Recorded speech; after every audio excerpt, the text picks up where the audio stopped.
Assalamualaikum warahmatullahi wabarakatuh. Saya Yulia SEIMAG, dosen program studi Perbankan Syariah, Fakultas Ekonomi dan Bisnis Islam IAIN Pontianak. Jadi, video kali ini saya ingin menyampaikan terkait dengan penjelasan dari RPS yang saya susun untuk mata kuliah produk-produk perbankan syariah tahun ajaran 2021-2022 semester genap.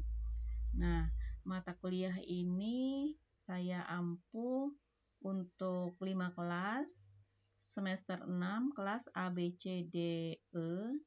Jadi, saya coba untuk menerangkan atau menjelaskan isi dari RPS ini. Jadi tolong mahasiswa ataupun kelas yang saya ajar untuk menyimak video ini agar kalian paham apa saja tugas kalian dalam mata kuliah ini.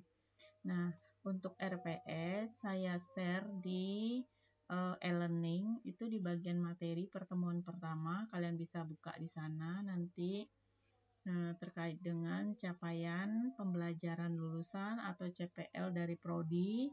Bisa dilihat di sini apa saja yang menjadi target kita dalam mata kuliah ini ya.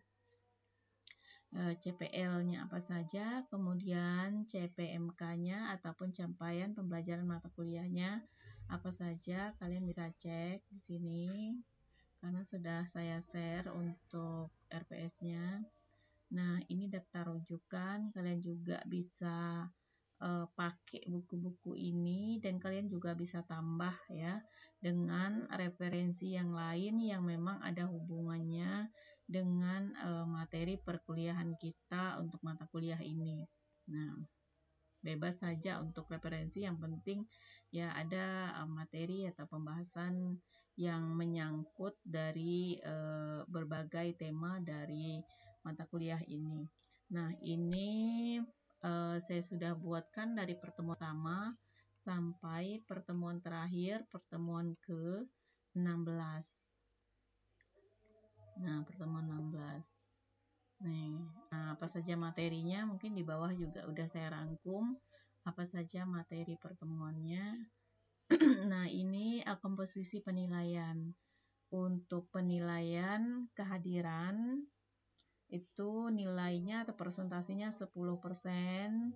Nanti bentuk absennya itu adalah bentuk penilainya adalah jumlah kehadiran absensi. Nah, bagaimana cara menilai absensinya? Apakah misalnya lewat WA Group atau lewat Google Meet misalnya. Nah, setiap pertemuan nanti untuk absen saya akan beri tugas di e-learning. Jadi setiap pertemuan tuh ada tugas nanti di e-learning harus kalian isi.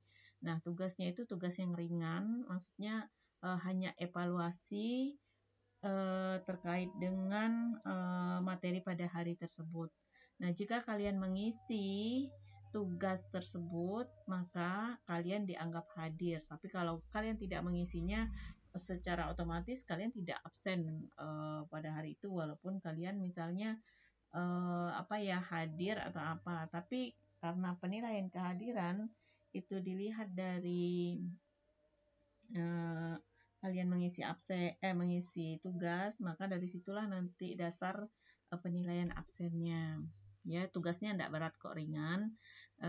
Ya, mungkin soal-soal evaluasi lah gitu. Kemudian untuk penilaian tugas, ini ada nilainya 20%. Saya ambil nanti dari keaktifan diskusi untuk tugas ya. Nah, untuk nilai ujian tengah semester itu nanti dari nilai makalah presentasi misalnya, itu penilaian yang untuk ujian tengah semester.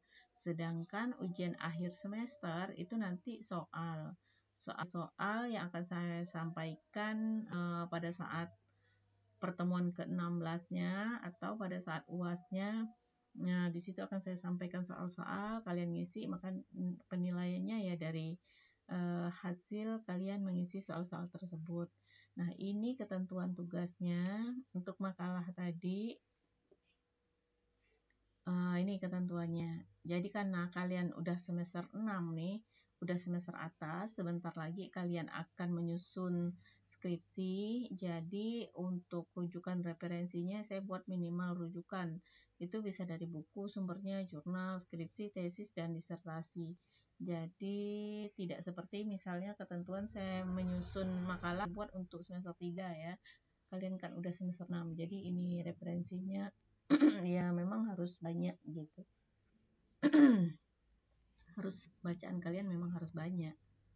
Nah, kemudian ya kalian nanti bisa baca di sini ya untuk tugasnya. Nah, tugas makalahnya juga nanti ada ketentuannya. Nah, ini materi-materi yang akan kalian susun nanti makalahnya. Jadi untuk pertemuan pertama saya menyampaikan RPS dan kesepakatan perkuliahan udah nyatu dalam satu file ini.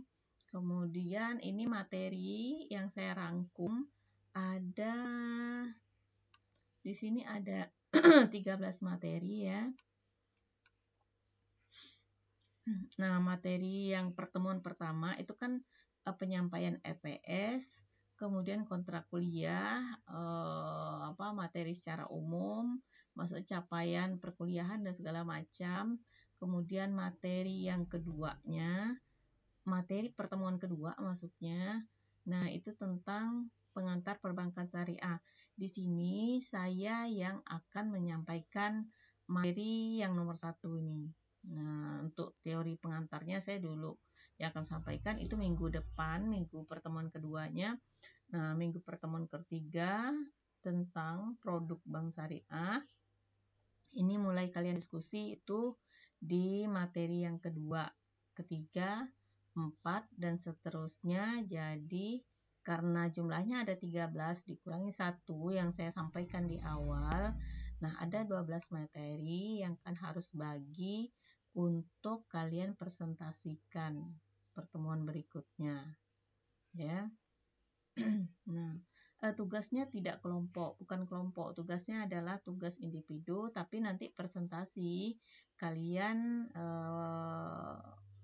ada misalnya dalam satu materi itu ada 2 orang, tapi 2 orang ini harus menyusun makalahnya masing-masing. Walaupun temanya sama, misalnya tentang akad dan produk wadiah, memang sama gitu kan. Tapi kalian harus susun masing-masing. Saya yakin hasilnya tidak akan sama nanti. Ya, maksudnya dari sisi sistematika, analisa itu nanti akan berbeda. Ya, walaupun materi sama tapi nanti hasilnya tuh tidak akan sama gitu. Konten, tapi sistematikanya beda. Nah, ya.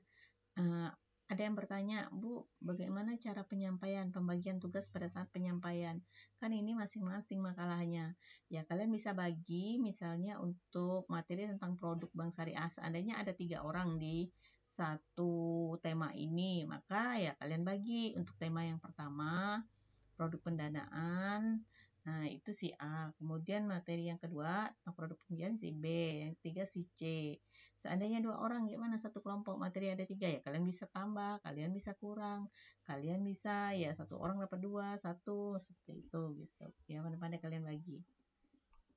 Ya mungkin seperti itu penjelasannya.